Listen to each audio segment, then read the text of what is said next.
पाठ 6. अन्नातील विविधता.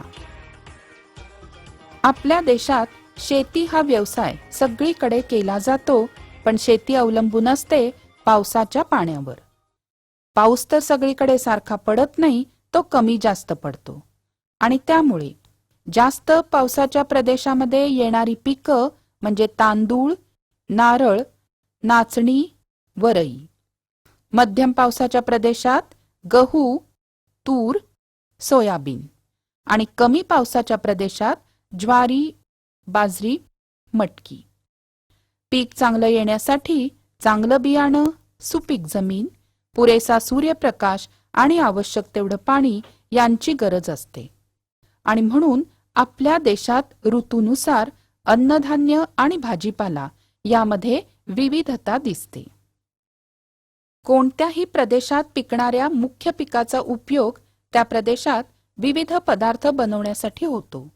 जसं महाराष्ट्राच्या पठारी प्रदेशात ज्वारी मोठ्या प्रमाणावर होते. मग या भागामध्ये ज्वारीपासून काय काय बनवतात? हुरडा, लाह्या, भाकरी, पापड, सांडगे, आंबील, धपाटे इतके पदार्थ बनवतात. म्हणजेच प्रदेशातील हवामान, मृदा, पाणी, आपली गरज यावर कोणती पिकं होणार हे ठरतं आणि त्यानुसार आपल्या आहारात कोणते प्रमुख अन्न असणार हे सुद्धा ठरतं. या ठिकाणी दिसणारा नकाशा बघा. हा नकाशा आहे प्रमुख खाद्यान्न पिके भारत आणि सूचीमध्ये आहेत कोणती पिकं?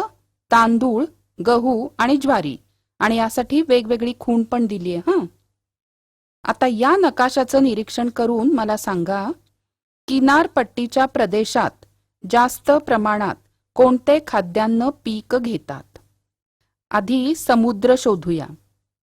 आणि आता समुद्राच्या इथली ही सगळी आहे ती किनारपट्टी. या ठिकाणी तुम्हाला सूचीमधली कोणती खूण दिसतेय? तांदूळ. म्हणजे किनारपट्टीच्या प्रदेशात जास्त प्रमाणात काय होतं? तांदूळ. उत्तर भारतात कोणकोणती खाद्यान्न पिकं होतात? नकाशामध्ये उत्तर दिशा दिसतीये. छान. या ठिकाणी कोणकोणत्या खुणा दिसतायत बघा. गहू सगळ्यात जास्त आणि मग तांदूळ आणि ज्वारी. मध्यवर्ती भागात कोणते मुख्य खाद्यान्न पीक घेतलं जातं? मध्यवर्ती भागामध्ये गहू. आता हा आणखी एक नकाशा बघा. यामध्ये महाराष्ट्र आणि शेजारच्या राज्यातले प्रसिद्ध खाद्यपदार्थ दिसतायत. हे बघून आपण एक तक्ता करायचा. यामध्ये जिल्हा किंवा राज्य, पदार्थ आणि वापरलेला अन्न घटक. गुजरात राज्य ढोकळा किंवा ठेपला. अन्न घटक आहे तांदूळ आणि डाळ. जिल्हा रायगड तांदळाची भाकरी. अन्न घटक तांदूळ. जिल्हा रत्नागिरी नाचणीची भाकरी. अन्न घटक नाचणी. जिल्हा सिंधुदुर्ग मोदक. अन्न घटक तांदूळ. कर्नाटक राज्य इडली डोसा. अन्न घटक तांदूळ आणि उडीद डाळ. उस्मानाबाद जिल्हा शेंगदाणा चटणी. अन्न घटक शेंगदाणा. जळगाव जिल्हा वांग्याचे भरीत. अन्न घटक वांगी. नागपूर जिल्हा संत्रा बर्फी. अन्न घटक संत्री. यानंतर स्वाध्याय. गटात न बसणाऱ्या अन्न पदार्थाभोवती गोल करा. गटात तो न बसण्याचं कारण सांगा.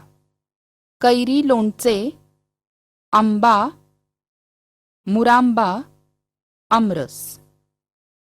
गटात न बसणारा अन्न पदार्थ आंबा, कारण ते फळ आहे आणि इतर पदार्थ त्यापासून तयार केलेले आहेत. पुलाव, पराठा, दहीभात, बिर्याणी. गटात न बसणारा अन्न पदार्थ पराठा. इतर पदार्थ तांदळापासून बनवतात.